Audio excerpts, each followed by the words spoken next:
नमस्कार, मैं रचना शर्मा चढ़ती कला टाइम टीवी देख रहे सभी दर्शकों का स्वागत करती हूं। आप देख रहे हैं हरियाणा न्यूज। समाचार की शुरुआत से पहले एक नजर आज की मुख्य सुर्खियों पर।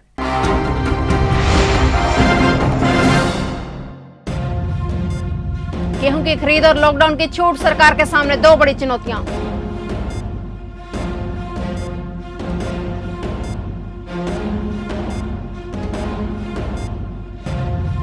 रेड जोन के सभी क्षेत्रों में होगी स्क्रीनिंग, रैंडम टेस्टिंग से लिए जाएंगे सैंपल।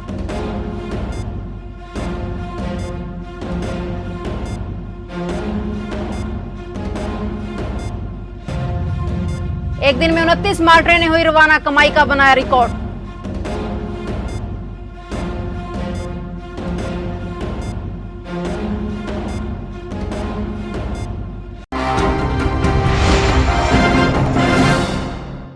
और अब समाचार विस्तार से।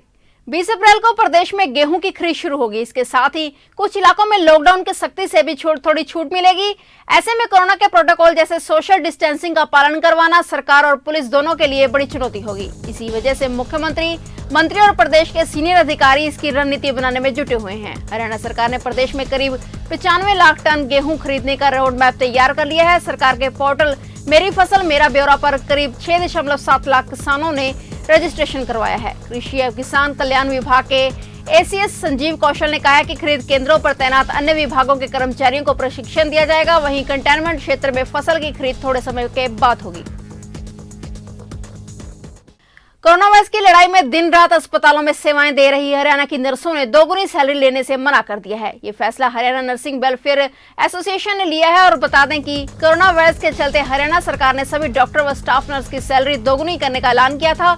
स्वास्थ्य विभाग के 2800 नर्सों ने इस फैसले पर अपनी सहमति के साथ दोगुनी सैलरी से मना कर दिया है। खास बात यह है कि नर्सिंग वेलफेयर एसोसिएशन हरियाणा ने इस लड़ाई में एक कदम आगे चलते हुए अपनी एक दिन की सैलरी भी कोरोना राहत कोष में दान देने का निर्णय कर लिया है। यानी सीधे तौर पर प्रदेश की नर्सें 75 लाख से अधिक सैलरी स्वरूप दान कोरोना राहत कोष में अदा करेंगी। हरियाणा में कोरोना की महामारी से निपटने के लिए सरकार रेड जोन में आए सभी क्षेत्रों में स्क्रीनिंग करवाएगी। चूंकि रेड जोन में ही संक्रमण का खतरा अधिक होता है, इसलिए सरकार ने यह निर्णय लिया है। सुबह की करीब 2.5 करोड़ आबादी को देखते हुए प्रत्येक घर की स्क्रीनिंग करवा पाना संभव नहीं है। लिहाजा रेड जोन में रैंडम टेस्टिंग करवाकर सैंपल लिए जाएंगे, जिसके बाद संक्रमित पाए जाने वाले संक्रमित व्यक्तियों का इलाज किया जाएगा। यह जानकारी यहां वीडियो कॉन्फ्रेंस के माध्यम से मुख्यमंत्री मनोहर लाल खट्टर ने चुनिंदा समाचार पत्रों के संपादकों के साथ बातचीत में साझा की। इस दौरान उन्होंने किसानों की फसल खरीद से आ रही दिक्कतों की भी जानकारी ली। नेशनल हाईवे 152 ग्रीन कॉरिडोर के लिए अधिग्रहित की गई जमीन के मुआवजे की राशि को बढ़ाने की मांग को लेकर गांव रामनगर में 14 महीने से धरना चल रहा था, जो कि अब समाप्त हो गया है। जिला प्रशासन व धरना समिति के सदस्यों के बीच बैठक हुई और दोनों के बीच मांगों को लेकर सहमति बन गई।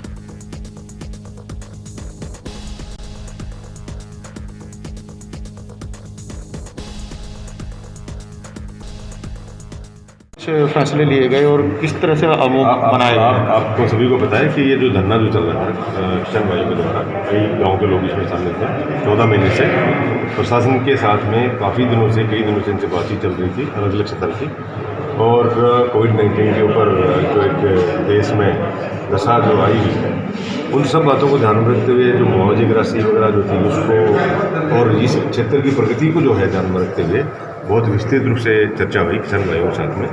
प्रशासन जो है बिल्कुल पॉजिटिव तरीके से इस बात को सोच रहा है और इस क्षेत्र की उन्नति में जितना प्रशासन सहयोग कर पाएंगे बिल्कुल करेंगे। किसान भाइयों ने इस बात को माना है और उनकी बातों को डीसी साहब के द्वारा आपको पता ही है आश्वस्त किया गया पॉजिटिवली कि भाई जो आपकी जायज़ बातें हैं मेरिट के ऊपर उनको डिसाइड किया जाएगा। लेकिन कोई बात ऐसी नहीं रहने दी जाएगी कि आप बताना चाहते हो और आपकी बात को ना सुना जाए। सभी बातों को समझा भी जाएगा, सुना भी जाएगा और जो कानूनन हल होगा उसका हल निकाला जाएगा। लोकसभा सांसद चौधरी धर्मवीर सिंह व धर्मसेना द्वारा कई ड्रम यानी 16,000 लीटर सैनिटाइजर लोकसभा क्षेत्र में भिजवाए गए, जिससे कि भिवानी, दादरी व महेंद्रगढ़ विधानसभा के प्रत्येक गांव को सैनिटाइजर किया जा सके और कोरोना जैसी महामारी को दूर भगाया जा सके। बता दें कि गांवों के सरपंचों के माध्यम से गांवों में प्रत्येक व्यक्ति व प्रत्येक घर को सैनिटाइज करने का कार्य जारी है।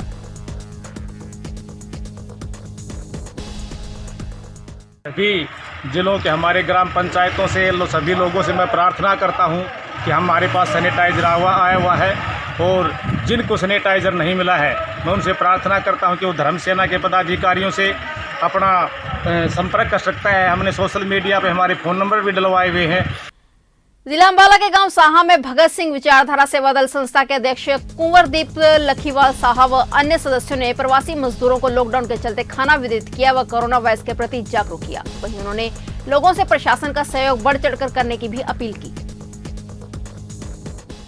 कृषि एवं किसान कल्याण विभाग के अतिरिक्त आयुक्त डॉक्टर जगदीप सिंह बराड़ ने जिला कृषि अधिकारियों के साथ कलायत मंडी का दौरा कर सरसों खरीद कार्य का जायजा लिया। अपने दौरे के दौरान उन्होंने लॉकडाउन से कृषि से संबंधित विभागों के कार्यों की जांच की और उन्होंने मंडी में सरसों की फसल की खरीद, किसानों को मिलने वाली सुविधा, फसल प्रयोगों की जानकारी के अलावा कंबाइन मशीनों की उपलब्धता की भी जानकारी ली।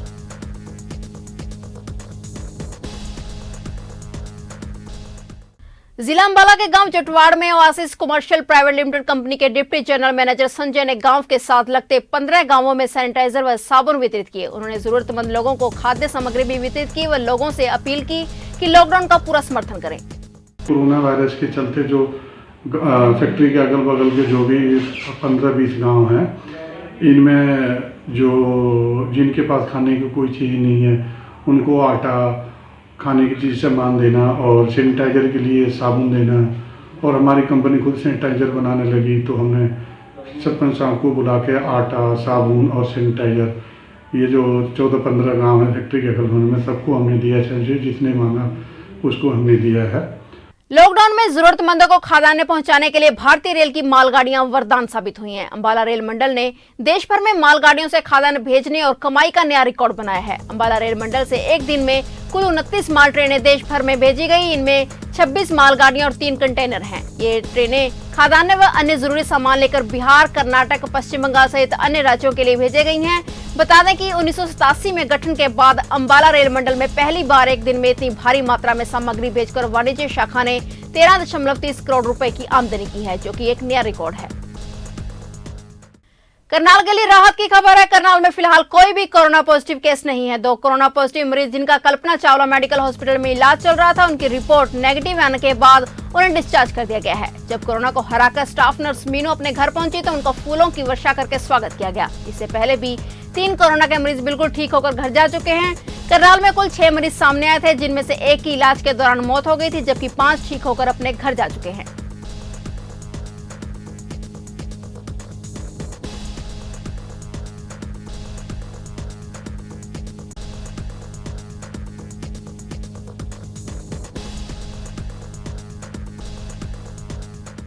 कि जैसे माननीय प्रधानमंत्री जी ने जो जो आदेश दिए हैं उनकी पालना करें और अपने अपने घर में रहें, स्वस्थ रहें।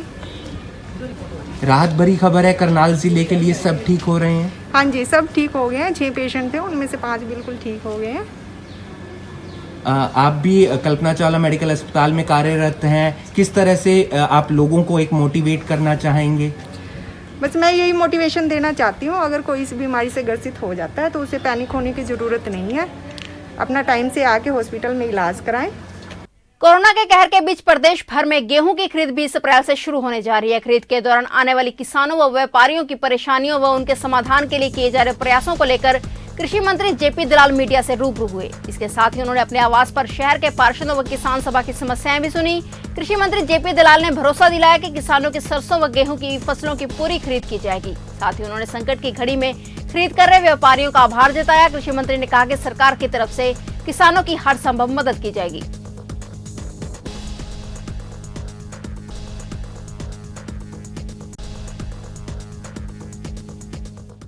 किसान संतुष्ट है और मैं व्यापारी भाइयों का शुक्रिया अदा करता हूं कि इस कोरोना जैसी कष्ट की घड़ी में वो मंडी छोड़कर गांव के परचेज सेंटर में उन्होंने सहयोग दिया है। और किसानों को ये सुनिश्चित कर देना चाहता हूं कि वो बिल्कुल निश्चिंत रहें।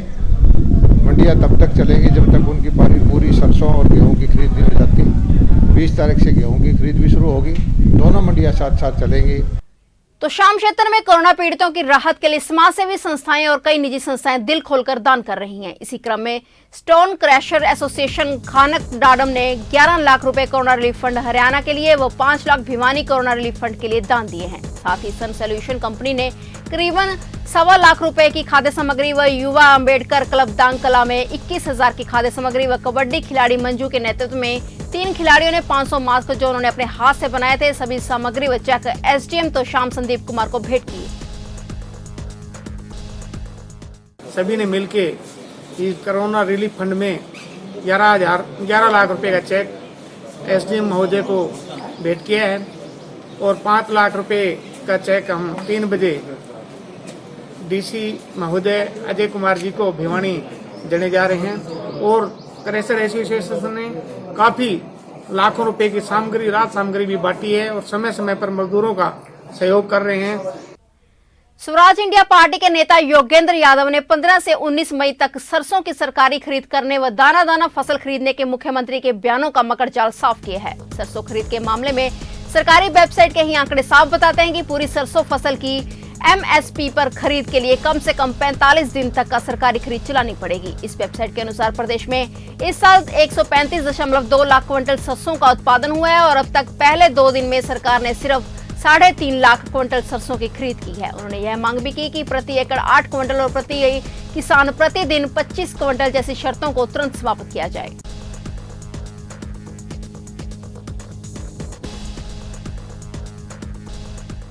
घोषित कीजिए कि 20 तारीख के बाद भी सरसों की खरीद लगातार जारी रहेगी। दूसरा, प्रति एकड़ 8 क्विंटल, प्रतिदिन 20 क्विंटल, 40 क्विंटल ये शर्तें समाप्त कीजिए। तीसरा, जो किसान रजिस्ट्रेशन नहीं भी कर पाया उसका मौके के ऊपर रजिस्ट्रेशन कीजिए। चौथा, किस 100 किसान का नंबर आएगा इसकी लिस्ट, गांव का रोस्टर सार्वजनिक कीजिए। और 5वां, नमी के नाम पे तंग मत कीजिए। फिलहाल हरियाणा न्यूज में इतना ही। तब तक के लिए देखते रहिए चढ़ती कला टाइम टीवी और मुझे दीजिए इजाजत। धन्यवाद।